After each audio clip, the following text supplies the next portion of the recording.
Hoje o nosso ponto de vista vai ser todo voltado às eleições do próximo domingo. Elivaldo Barbosa já está aqui trazendo informações. Eu queria começar. Bom dia, Elivaldo. Olá, Nayara. Bom dia mais uma vez e bom dia para você que nos acompanha nesta sexta-feira. Queria começar nosso bate-papo aqui, primeiro com informações sobre segurança nas eleições. Eu sei que você tem informações sobre como que deve ser a atuação da Polícia Federal nesse segundo turno. Olha, Nayara, a segurança é sempre um item muito importante no processo eleitoral, sobretudo para preservar o que existe de mais, eu diria, importante nesse evento, que é a democracia. Então, as polícias estão todas com seus planos. A Polícia Rodoviária Federal, para cuidar das estradas, da segurança. A Polícia Militar, com seu efetivo praticamente bem distribuído em todas as regiões do Estado. A Polícia Civil, sobretudo, com serviço de inteligência. E ontem eu estive na Polícia Federal. E lá eu conversei com o superintendente Antônio Franco, que informou como a corporação pretende agir já neste final de semana para garantir a segurança nesse campo de atuação da Polícia Federal. Acompanhe.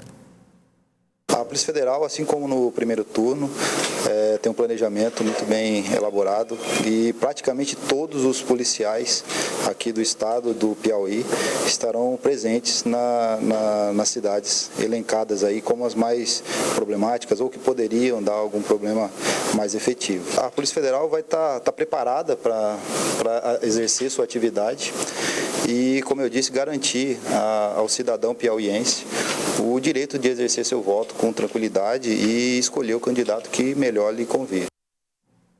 Elivaldo, existem as cidades que têm essa preocupação maior aqui no estado. São as maiores cidades, não é? São, exatamente, Nayara. Cidades com potencial de eventual dificuldade, ou eventos que possam comprometer a segurança do pleito, apoiadores mais exaltados que podem esticar um pouco a corda na hora da busca do voto, sobretudo numa eleição tão acirrada como a que teremos no próximo domingo. Mas a Polícia Federal elencou em torno de 20 cidades, as maiores cidades, em que toda a corporação, todo o efetivo da Polícia Federal do Piauí estará presente, estará atuando nesse trabalho de monitoramento do clima eleitoral, exatamente para fazer valer a lei, o que determina as regras de comportamento do eleitor. Então, a capital tem um olhar especial, Parnaíba da mesma forma, Picos, Floriano, Campo Maior, Piripiri, enfim, as principais cidades.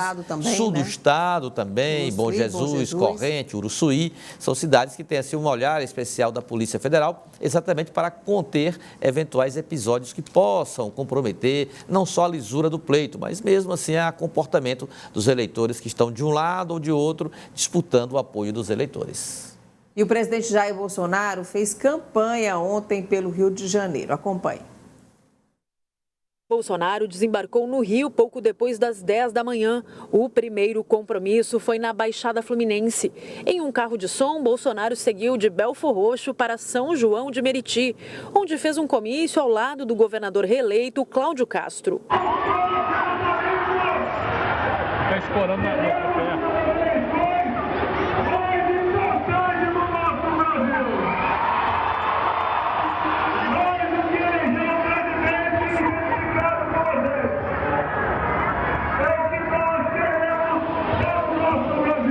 Depois, o presidente almoçou em um restaurante de comida mineira. À tarde, já na capital, Bolsonaro participou de um ato em Campo Grande, na Zona Oeste, e no discurso destacou as ações do governo. Na época mais difícil da pandemia, compramos mais de 500 milhões de doses para quem quisesse tomá-las. E também, para muita gente que foi obrigada a ficar em casa, criamos o auxílio emergencial.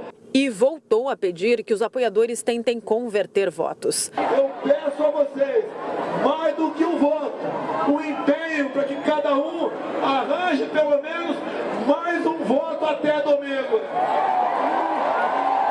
A virada já aconteceu. Esta quinta-feira foi o último dia liberado para comícios no segundo turno, conforme a legislação eleitoral. O Rio de Janeiro, que tem mais de 12 milhões de eleitores, é o berço político de Jair Bolsonaro e o terceiro maior colégio eleitoral do país. O presidente vai ficar aqui até o próximo sábado, quando viaja para um ato em Belo Horizonte e depois retorna para a capital fluminense, onde votará no domingo. Pois é, Nayara, mesmo com visitas do presidente e candidato à reeleição Jair Bolsonaro pelo Nordeste, mas de fato o foco da da campanha deste segundo turno foram os maiores colégios do país: São Paulo, Rio de Janeiro e Minas Gerais. Você viu aí a presença do presidente no interior de São Paulo e Minas Gerais, porque são além dos maiores colégios eleitorais, os focos, quer dizer, os alvos para se obter vantagens, que vantagens nesses colégios representam muito em relação ao restante do país. Então é absolutamente natural, né? A Bahia também não seria um colégio eleitoral importante para o presidente? Tanto é que lá ele já foi recentemente na Bahia, declarou inclusive apoio ao ACM Neto, que é o candidato do União Brasil, e ele foi também, se fez presente lá, Lula também da mesma forma. E um detalhe é que na Bahia, que você lembra, Nayara, na Bahia tem um segundo turno, né, entre a ACM Neto e o candidato Jerônimo do PT. E é um segundo turno que dá uma vantagem para o candidato petista, mas também tem uma tradição política baiana do grupo do candidato ACM Neto, que leva a eleição para o segundo turno e com isso está mobilizando bastante o maior colégio eleitoral da região Nordeste. A exemplo de Pernambuco, que também é um colégio eleitoral importante, em que duas mulheres disputam lá acirradamente a eleição no segundo turno. Então, são dois estados do Nordeste que estão merecendo uma atenção especial dos candidatos que disputam a presidência da República. E o ex-presidente Lula, ele reforça a sua campanha no sudeste do país. O documento de 9 páginas, divulgado há 3 dias do segundo turno, traz propostas para o eventual governo. Na carta para o Brasil do amanhã, o candidato do PT defende que é possível combinar responsabilidade fiscal, responsabilidade social e desenvolvimento sustentável. E afirma que irá fazer isso seguindo as tendências das principais economias do mundo. A carta, que incorpora propostas da senadora Simone Tebet, defende uma política fiscal responsável, com regras claras e com compromissos para o enfrentamento da emergência social, com a necessidade de reativar o investimento público e privado para arrancar o país da estagnação. A preocupação com a economia também foi tema de uma entrevista que Lula deu à rádio Rede Clube FM. O meu ministro da Economia será o perfil de um cara que tenha muita inteligência política, será uma pessoa que tenha muito compromisso social, é uma pessoa que tem que pensar na responsabilidade fiscal, mas tem que pensar também na responsabilidade social. Lula disse também como pretende tratar da questão do orçamento com o Congresso Nacional. Não é normal o Congresso querer, administrar o orçamento. O orçamento é administrado pelo Poder Executivo. Pensar com Lira, com o Pacheco, para a gente discutir esses assuntos. O candidato do PT publicou ainda nesta quinta-feira um vídeo de Fernando Henrique Cardoso. O ex-presidente já havia declarado apoio à candidatura de Lula e agora pede votos. Você que melhorou de vida com o real e acredita no Brasil, nas eleições, não tem dúvida, vote no 13, vote no Lula, porque ele vai melhorar mais ainda a sua vida. Lula é esperado nesta sexta-feira no Rio de Janeiro para cumprir os últimos compromissos de campanha na cidade.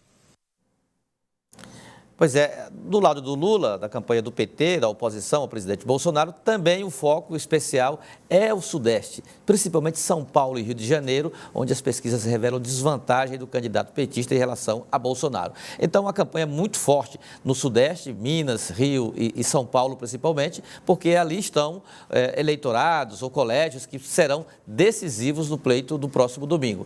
Agora, com relação aos documentos, agora a última carta do candidato Lula, que aborda mais temas econômicos, revela exatamente uma espécie, Nayara, de contraponto em relação ao debate que se travou nessa reta final da campanha, principalmente com a equipe econômica do presidente Bolsonaro, em relação a gastos com salário mínimo, com políticas sociais. Enfim, essa matéria ela tem muito a ver nesse momento da campanha, porque mexe, de certa forma, com os setores econômicos que apostam aí, que ainda não tem assim, uma consistência. Na verdade, os dois candidatos não convenceram, não deram ainda segurança ao setor empresarial, ao setor do mercado, em relação a essa parte final da campanha. Então, há muito que ser ainda dissecado, não só nesses 2 dias que restam para a campanha, mas até mesmo no pós-eleições, para saber como será o país do ponto de vista econômico depois da eleição. Agora, Neyara, em relação à parte local, eu diria que as forças políticas locais,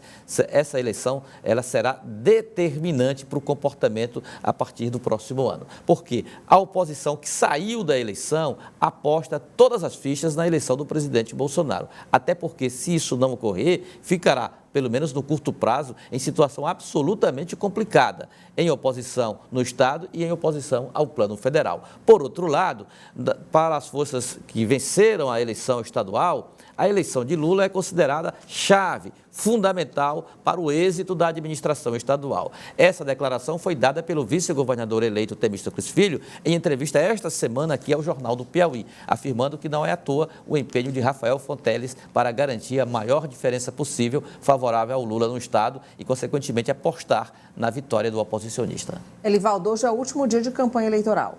No rádio, na TV, sim. Já acabou, já tivemos a primeira edição do programa das emissoras de rádio, teremos a última ao meio-dia e na TV da mesma forma, às 13h, às 20h30, hoje acaba a propaganda eleitoral no rádio e na TV. Porém, a campanha de pedir votos, de caminhadas, de comícios eventuais, carreatas que possam ocorrer, até amanhã, ainda pode ocorrer até amanhã durante todo o dia.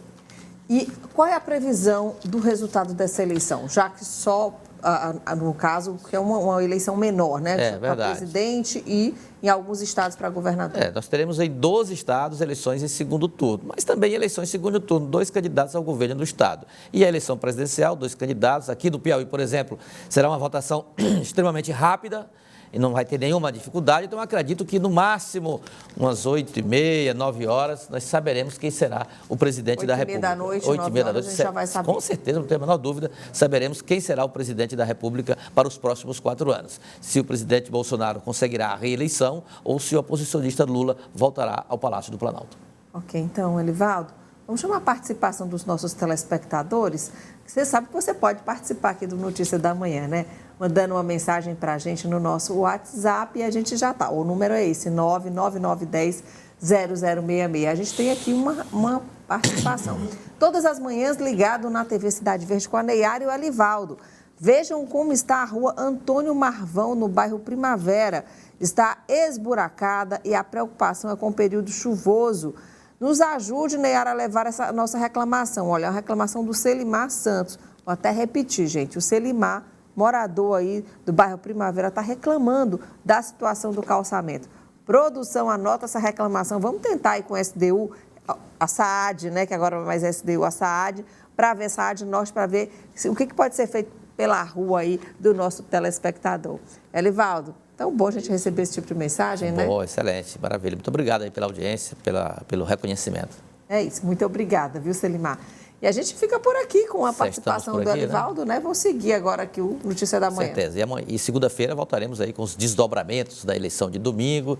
E também não é só a eleição de domingo, tem um sábado também de futebol. Você é muito ligado no futebol, mas seguramente esse sábado está mexendo com o país na decisão da Taça Libertadores. Mas segunda-feira vamos saber quem sobreviverá no pós-eleições presidenciais no Brasil e aqui também no estado, né, Neyara? É isso, Elivaldo. Aguarde. Já conto com você, uma participação enorme na segunda-feira aqui, com certeza. Viu? Chega bem cedo logo. Vamos começar às 7h em ponto. 7h, rente no batente, gente. Obrigada, Elivaldo. É isso, até lá.